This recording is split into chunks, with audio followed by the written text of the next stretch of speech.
there is just one problem. Magoha is a good guy. There is only one problem. Probably he doesn't listen to advices. That's the only problem. That disqualifies your first aspect of him being a good man.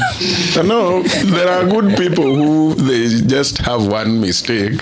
Does not mean entirely they are bad. There are places where they are good. So that's why I'm saying generally Magoha is a good guy, very learned, and probably has a way he can help.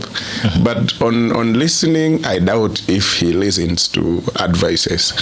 Because many times we've seen since he stepped in the Ministry of Education, he differs with the key stakeholders on almost everything.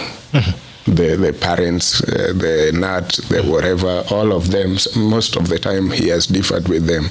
And those are the people who would give advisory opinions on how best to run education sector. We are not saying he shouldn't take some stance, but after thoroughly considering the key stakeholders in the sector, it would be good to also be a little bit soft and negotiate things. But I don't think Magoha is that kind of a guy who wants to negotiate anything.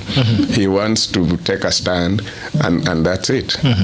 So as to whether kids should be back in school or not, it's a very tricky balance for me from where I stand, because again, I'm sure children from the upmarket knows what COVID-19 is, and they can tell you with details.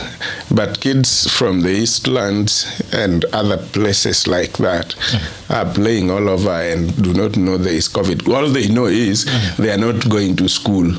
That's all they know. But in the morning they wake up and they do everything usual. That I've been doing. I mean, they play in the estates, do everything usual.